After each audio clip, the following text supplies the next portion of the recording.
Welcome to This Week on History Chat. Our speakers are Imogene Dudley and Caitlin Naylor. Their topic is Medievalism in the Media. So, hi, I'm Imogene Dudley from the University of Exeter. Hi, I'm Caitlin Naylor and I'm from the University of Aberystwyth. So I'm in the final stages of my PhD on women's waged work in the 17th century, which focuses on household account books from three gentry estates in Devon, Somerset and Hampshire. So I'm focusing on women's wages and the gender pay gap, the tasks performed by women and the gender division of labour, and the effect which key life cycle stages such as marriage, motherhood and ageing had on women's work. And it's part of a project funded by the Leverhulme Trust on women's work in early modern England, led by Professor Jane Whittle here at Exeter. And there's already lots of interesting work coming out of that project if you have an interest beyond the medieval. But my other area of research is the 15th century, which is what I'm here to talk about today, to talk about its portrayal in the popular media. So my research passions are for the Wars of the Roses and the House of York, though I'm also interested in gender history more widely and the histories of noblewomen, marriage and dynasty in the late medieval and the early modern period. And after my PhD, I'll be writing a biography on the younger daughters of Edward IV, which should be published in the next few years. So if you're interested in the period and personas, keep an eye out for that. I'm also in the final stages of my PhD, but I've got a slightly different topic. I'm working on chronicles from the 12th century England and how ideas and notions of time are depicted in those chronicles. So I look at how writers in the 12th century thought about the past and what that says about how they perceive time. And another area of interest of mine is, like Imogen, depiction of the Middle Ages in the popular media. So the topic of our podcast is medievalism and the media.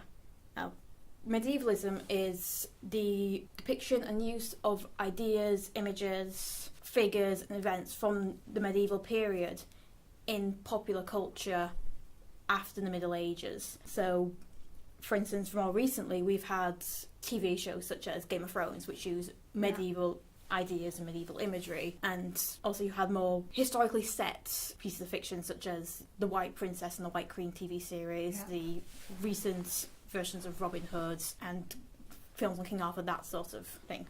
Yeah, and that kind of thing has become really popular in the last few years or so as well. Like, we definitely have been seeing a resurgence of medievalism in the media recently, and it's really interesting to see how that's portrayed and linked to issues of our time. So, for my century, which is 12th century England, there has been a great increase in novels, films and TV series that are set in the 12th century. Yeah. Though one thing I've noticed is that they all tend to be set in the latter part of the 12th century, so they're all focusing on the time, on the reigns of Henry I, King John, that sort of area. Yeah. Most recent being the Robin Hood film that had Taron Egerton in it. Yeah, I haven't seen that one yet. Oh, it's problematic in the some advert ways. Didn't look very historically accurate. No, if you think further back, you have Robin Hood film that was in 2010 that had Russell Crowe of the changing accent, and we've also had Guy Ritchie's King Arthur film as well, which is again that's using more 12th century images. So a lot of the like settings, the building, the costume, it's the early part of the Middle Ages rather than the latter part that they were going for. But again, they ignore a big chunk of the 12th century when they actually pick a time period. Yeah. So one of the few authors that I've read who actually has a series of novels set in the 12th century is Elizabeth Chadwick. Yeah. And whilst she has written quite a few set in the 12th century, again, most of them are set in the latter part of the 12th century, and it's about Richard I, King John, the Crusades, that sort of thing, and ignoring quite a big chunk of the century, which is actually really interesting, and a lot of really important things happen, but they're not depicted. So if I'm looking at the popular coverage of the 15th century, I can definitely see a focus on certain events and decades in the public imagination. So like the latter decades and the conflicts which we now call the Wars of the Roses are really heavily involved in popular culture at the moment, with Philippa Gregory, the White Queen, the White Princess, like you were talking about earlier, which I'm going to go into more detail later on. Yeah, so Lancaster versus York, the formation of the Tudor dynasty, the Princes in the Tower, Richard III, the Battle of Bosworth. These are things that come up again and again and again in historical fiction. So the history plays of Shakespeare, it started with that. And there was an adaptation of The Hollow Crown on the BBC a few years ago, which did Henry VI and Richard III. And obviously the discovery of Richard III in the car park, that was a big thing, and I think helped bring on a lot of this stuff. And there are other events from the beginning of the 15th century as well, which are covered, such as like Henry V at Agincourt, Joan of Arc, and that kind of thing. Most people tend to have a knowledge of this. based on films, Shakespeare, and that kind of thing. But there are plenty of other events during the 15th century which kind of have like equal fascination, like other dynastic plots, other rebellions, which just tend to get overlooked slightly. And one specific example would be like the Southampton plot of 1415, which is briefly covered by Shakespeare but has kind of not really come up since, and that was an aim to overthrow Henry V and place Edward Mortimer, the Earl of March, on the throne in his place, who was descended from the second son of Edward III rather than Henry V, who was descended from the third son of Edward III. So, although the Earl of March pleaded ignorance of this plot, it led to the eventual execution of the Earl of Cambridge, his brother-in-law, whose son ended up being Richard, Duke of York, who was a major player in the Wars of the Roses. So this is a kind of an event in which we see a lot of precursor and has a lot of similar themes to things which, like the Wars of the Roses, which take up a lot of public interest, but it hasn't really been covered. And that's just one example of events in the 15th century which are really interesting but haven't really come up. For the 12th century, you have the civil war between Stephen and Matilda, which happens in the early part of 12th century. So, the story goes, Henry I's son dies in a shipwreck, it's called the White Ship Disaster. He has no other sons. He has a daughter called Matilda. Yeah. He marries again, tries for another heir. That doesn't happen, and then he dies. And then there's a sort of contest for the throne.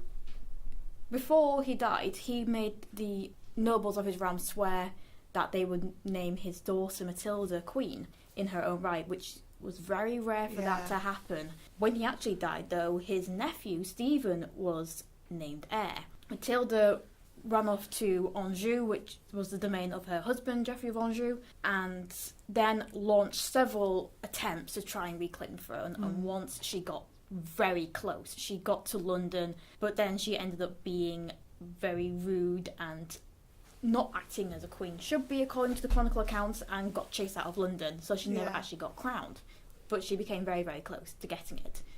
And there is one piece of popular culture which does actually depict that time period, which I am going to be talking about later, but in general, that's a really interesting time period. You have lots of plots, lots of conspiracies, lots of chaos, lots of battles. Again, battles don't happen very often. And yet it's not depicted at all. People don't use that as a starting point for any like narratives or any pieces of media. So another thing in which popular culture can do to medieval history is just simplifying the reasons for events. So I've been talking about the Wars of the Roses and how that dominates popular culture of the 15th century, and the way it's portrayed is mainly dynastic conflict. Two offshoots of the same family, House of Lancaster, Red Rose, House of York, White Rose, fighting for the crown. And there is an element of truth in this interpretation, of course.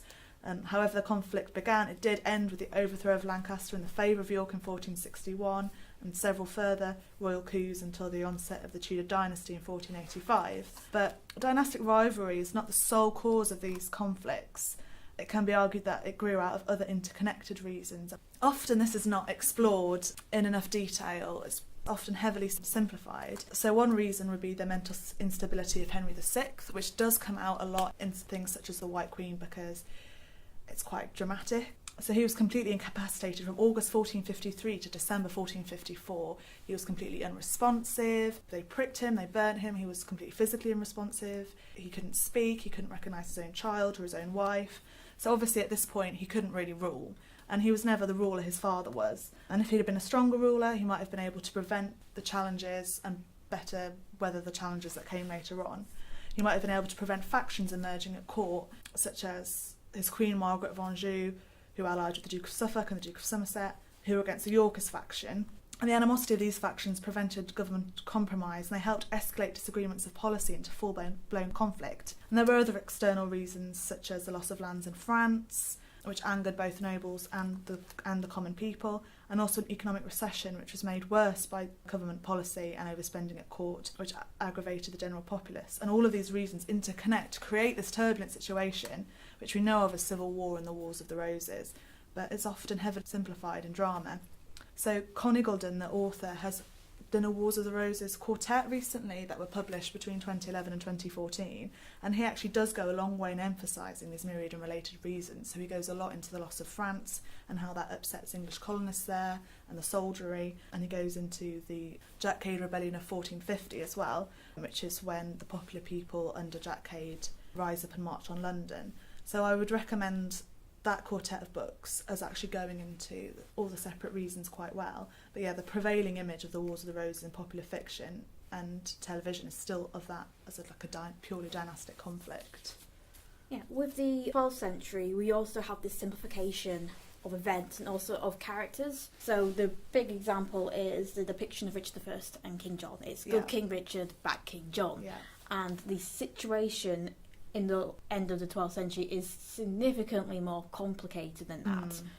In many ways, Richard I was a good king. He was a good military leader, he could win battles, he could corral the nobles into doing what he wanted for a time, but he was not such a great king because most of his reign he was in the Holy Land, which is in modern-day Syria, fighting a crusade. He left the country without a ruler, and he didn't actually set up the situation properly for the country to be able to manage without a ruler.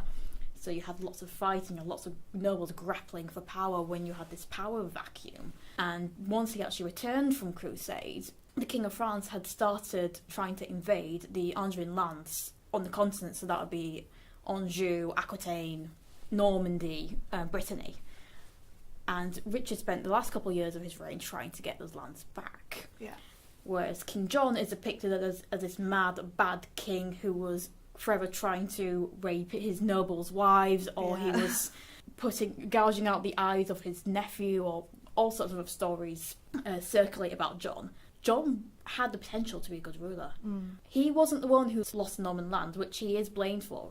Richard lost the Norman lands. Yeah. John failed to get them back because he inherited the poisoned chalice of a kingdom which had no money left. The nobles were fighting all the time. There was no unity, and John was expected to be able to sort this mess out. And then once the Norman lands were lost and there was very little chance of getting them back, he then tried to be what you expect a ruler to be in his own country, and the nobles were not happy with that because they got quite good positions without having a king there, which caused a rebellion. Yeah.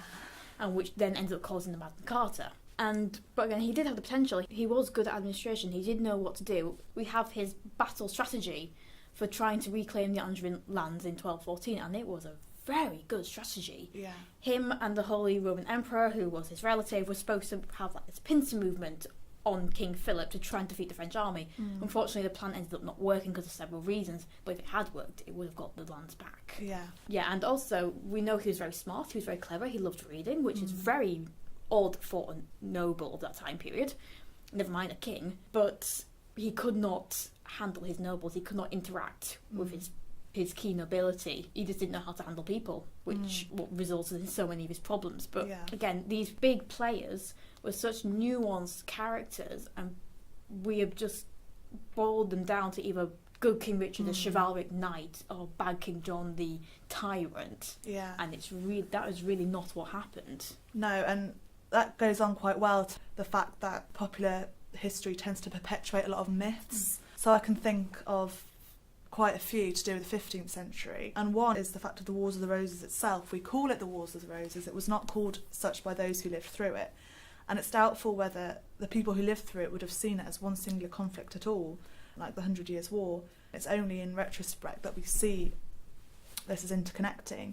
and the historian Michael Hicks has actually identified 3 separate wars within this period, 3 separate conflicts with separate reasons and separate castes of players. And by the time of the Third War involving Richard III and his coup and his overthrow, the majority of major players from the first 2 wars were dead, and this was a whole new generation who believed that the House of York was safe on the throne of England and that the dynastic conflict was over. So us linking it together in this mythology is not how it would have been seen at the time.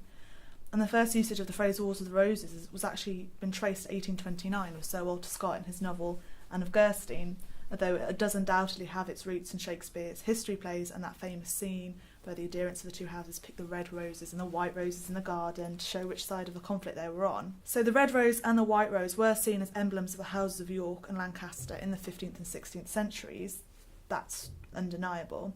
And recognition of this can be seen in Henry VII's stroke of propaganda, which was uniting both roses to form the Tudor rose and signify an end of this dynastic conflict. But the fact that it was simply the white rose and the red rose is a perpetuation of this mythology, as the white rose was heavily identified with the House of York, but they had other symbols such as the falcon and the fetterlock. And the red rose was one of a large group of symbols of the House of Lancaster. So they also had the white swan, the white antelope, the monogram SS badge, and obviously all the symbolism of the nobles on each side themselves. So it wasn't just the white rose and the red rose, and this has just been, in the same way as things have been simplified, it's another part of the mythology which has been perpetuated to make it easier in fiction. Again, same problem. You have Richard Coeur de Lion, Richard the Lionheart, which was a contemporaneous name, but whilst in the 12th century it was more close to referring to his bravery and his, skill on a battlefield, where you've taken it to mean his chivalric nature and that he was a good king. Another nickname of his that was used in the 12th century was Oc or Non, which is Occitan, which was one of his native languages. Yes or no. He was very blunt, very direct. He either said yes or he said no, and that's it. Which actually suggests he wasn't such a great king because he couldn't compromise. He couldn't actually say anything. He couldn't actually deal with a situation and see nuance in the situation as either, that's it, or nope, not happening. Black or white, yeah. And the only piece of popular culture that I've seen that's come closest to having a balanced depiction of King Richard and King John is Sharon K. Penman's novels. Okay, yeah.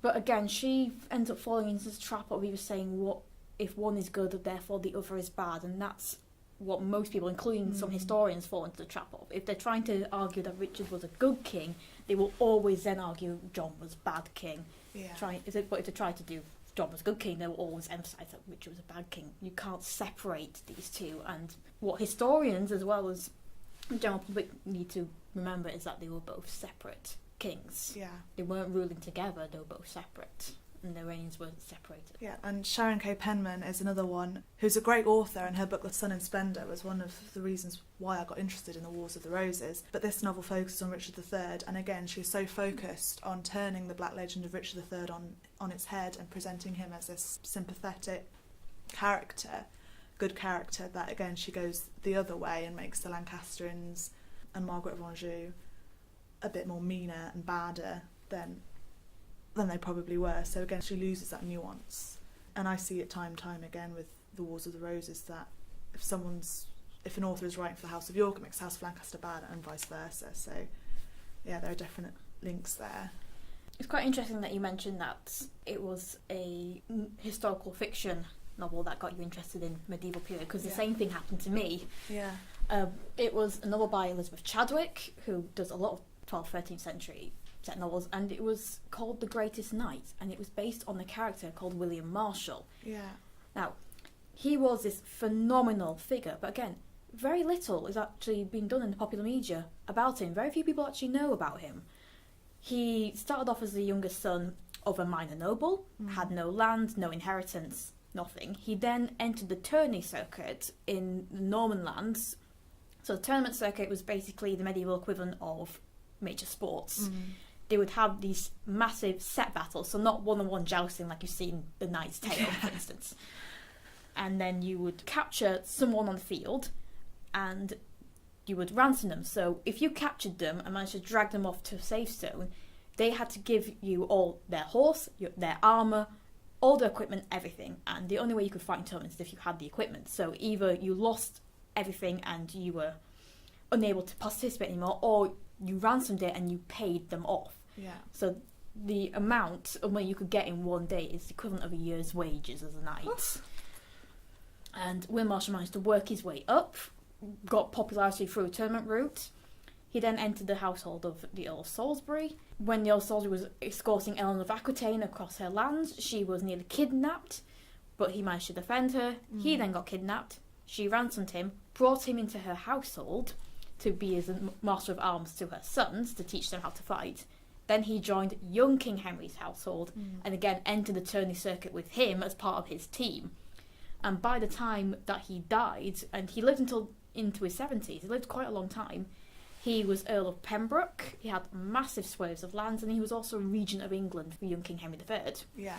So going from a minor noble to the region of England in your lifetime is a phenomenal Such move. a climb. Yeah, it's not even social mobility. It's like it's even more than that. It's not just managing to go up a couple of ranks. He managed to shoot up, and yet very few people in the general public actually know who he is or have ever heard of him. And you think more people will be interested in depicting this character's life or actually using this character. And you have a radio play, you have 2 novels. That is about it. And I am always surprised when I remember that very little actually done on this particular character, when he's such a phenomenally interesting life. And his life would make for a great TV. Yeah, or like a great film or something. Maybe you should do that. Post PhD career plans, make a William Marshall TV series. Yeah. So the next section of the podcast, we were going to go into more detail about specific characters and their specific portrayals. So I was going to talk about Margaret of Anjou, the Queen of Henry VI, and her reputation in modern historical fiction, which I've written a chapter on in an edited collection called Remembering Queens and Kings in Early Modern England and France, Reputation, Reinterpretation and Reincarnation. So in the chapter I look at the opposing views of Margaret, who's either portrayed as a vicious, vengeful virago, and this is the traditional interpretation of her which has come down through Shakespeare, who in the history plays she's a she-wolf, she is worse than a wolf, she decapitates Richard Duke of York and puts his head on a spike. She's not a sympathetic character at all. A lot of historians for a long time believed this view of Margaret that had been filtered through chronicles which were written by men, who saw her as being unnatural, as rising out of her place. And it's only been with the advent of gender and women's history, which historians such as Helen Maurer and Diana Dunn have looked at a more nuanced and feminist view of Margaret. She's being forced by political circumstances to act outside gender expectations, but she still has to act within the confines of medieval queenship, which creates an interesting dilemma for her. And Margaret is a character in Philippa Gregory's work, who we've mentioned before, and she is one of the reasons that I got into medieval history in the first place. So there is a lot of debate about the historical accuracy of Philippa Gregory's novels and TV shows, but it was when I was a teenager that I started reading her work that I really got into this topic. So she gets a lot of people into the period, which I think is one of the good things about medievalism in the media. Yeah, because for most of the people that I've talked of who are not historians, never mind medieval historians, all they know about the Middle Ages is from the media. It's from fiction that they've read, it's from TV series that they've watched, it's from films that they've seen. And that is because in schools in the UK we don't teach medieval history. No, not really, is it? No, most people I know don't encounter much medieval history until they actually go to university to study history, and then they might do a bit then. Yeah. So the majority of people's perceptions of the Middle Ages and perceptions of what life and people were like is from popular culture. And it's interesting that that's what got us interested in medieval history in the first place. It's because we encountered popular culture as teenagers and then decided, we want to find out more. And I think I have a sort of a love-hate relationship with medievalism and popular culture now, because it's what got me interested in it. But now I can't really read fiction set in the 12th century anymore, or watch a TV series about shouting at it. No, that's not what happened. Constantly picking it apart, I know. Love the Tudor stuff though, because I don't know much about the Tudors, but after my time period, so I can watch that. It's great. Yeah, I can watch Last Kingdom, I can watch Vikings, I can watch anything like that. I can't watch those. Oh yeah, I know too much. I can't watch them. I don't know much about that period and stuff, but yeah, anything to do with like the 15th and 16th century, I'm constantly watching it. I enjoy it, but I'm also like, this is wrong. This is wrong. I think it's an interesting point to make, that historians are constantly picking apart these things for their inaccuracies, but I think a modern audience is often a bit more interactive than we give them credit for. Like, we've all got our phones out, like people can look on Wikipedia, and I think people do actually, once they've watched something, some people will just absorb it without questioning, but I think a lot of people do. Even if they just type the person into Google after and read something on Wikipedia, I think maybe it does encourage people to do a bit more research on it. Recently, when the BBC was airing their TV series Versailles, this isn't medieval, they would then upload like this 5 to 10 minute segment online inside where Versailles.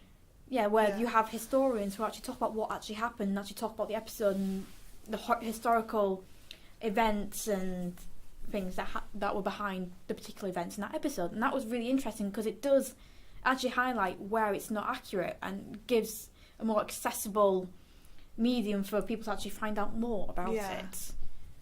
And I think they should do that for more historical dramas on TV because, it's something accessible, but it's also pointing out the facts and the fiction. And it gives more jobs to historians. So, talking about Philippa Gregory and talking about Margaret of Anjou, her Wars of the Roses novels, which are called the Cousins' War series, they're told by those on both sides of the conflict, which means that Margaret's character can develop over time and in response to events, and it changes with the narrator. So in the novel The Lady of the Rivers, which is set in the 1440s and 1450s, Margaret is still quite young, she's not without her faults, she's a bit spoilt, she's a bit self-centred, but she's essentially a sympathetic character. And the novel is narrated by Jacquetta Woodville, her lady-in-waiting, who's friendly and maternal with Margaret and fond of her, but she's not blind to her faults, so it's more of like, she's a secondary character, but she's like a bit of a spoilt teenager, a bit naive, but you don't hate her when you're reading the book. You can kind of empathise with her and understand her. But in the novel The Kingmaker's Daughter, the character of Margaret is completely, almost unrecognisable from her depiction in The Lady of the Rivers. Like, The Kingmaker's Daughter is set in the 1460s to the 1480s. It's narrated by Anne Neville, who was a Yorkist. She ends up marrying Richard III. And in this book, Margaret is definitely Shakespeare's Margaret.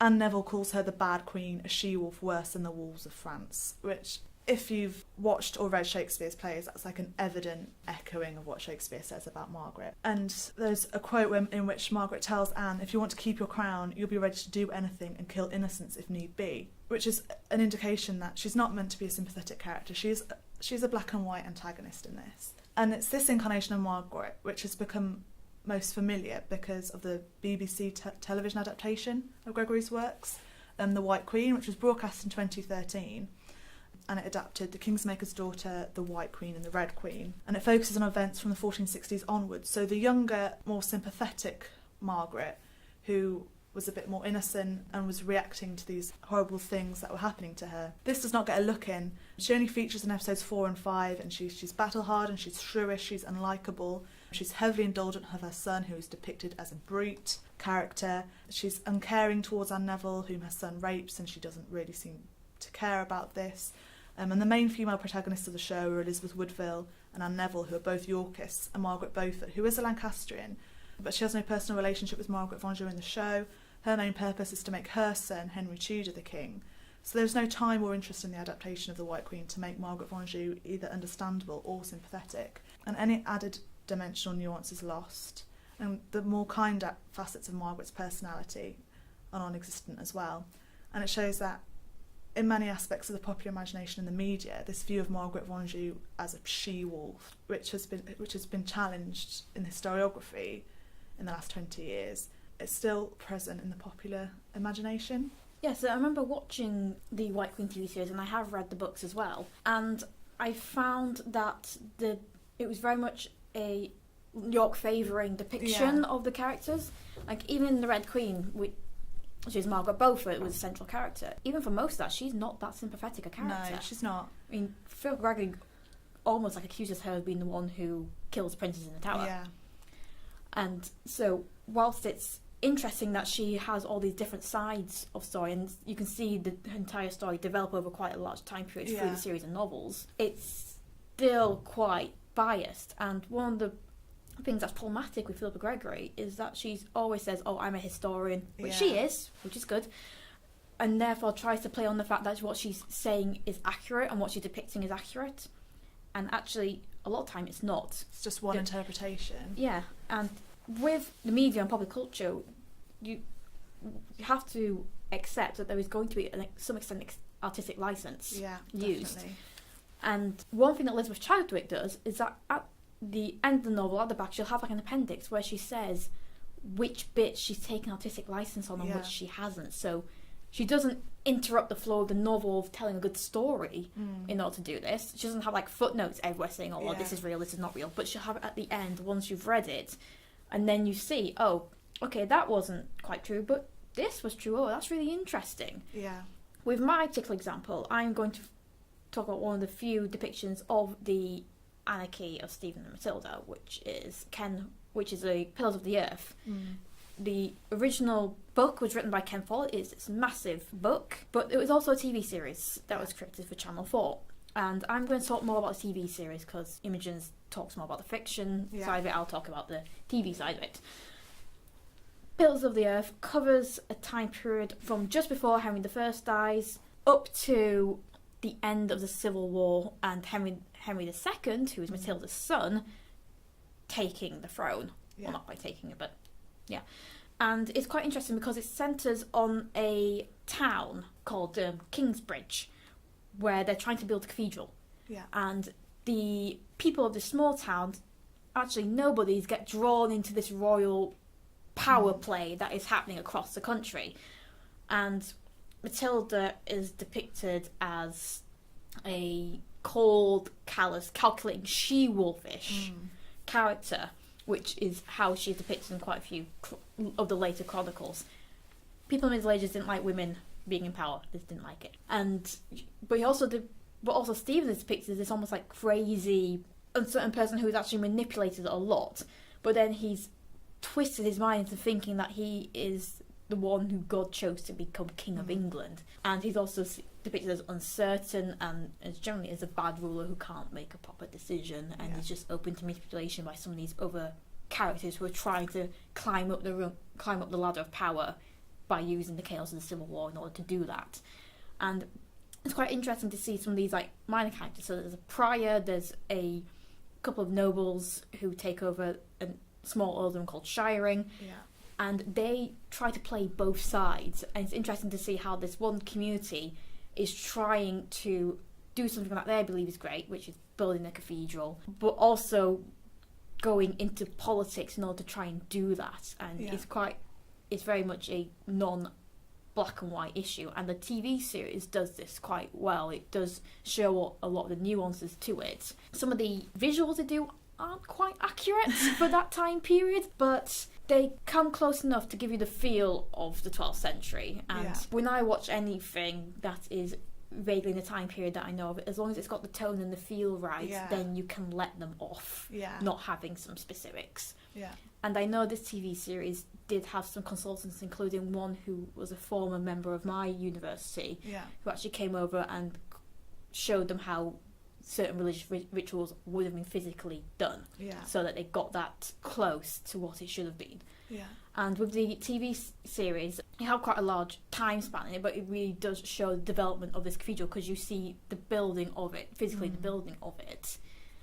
And at the end, the final shot of the TV series is of the cathedral, and they use Wells Cathedral in the modern day to show that, this cathedral still stands even now, even though it's fictional town, a fictional cathedral, it still stands now. Wars might come and go, but this will remain. The work of these people will remain, and it's quite an interesting depiction because you don't often see a lot of that in media. They do play up a lot. The Pillars of the Earth TV series does play up a lot of the battles, plays up a lot of the more violent aspects of it. There's at least 3 or 4 full-scale battles in that TV series, when in reality there's only like 1. But they still do use the political machinations as well, so I think they get the balance of that quite right. But again, they use fictional characters, which actually gives them a lot more leeway than if they try to use completely accurate characters, only using characters that were of that time period and they knew existed. So I think it's quite interesting because Philippa Gregory doesn't really use that many fictional characters in her work. Not completely fictional characters. She will use real players, real people, and then use them as a way of telling a story, whereas Ken Follett invented this town, invented this community in order to tell a similar story.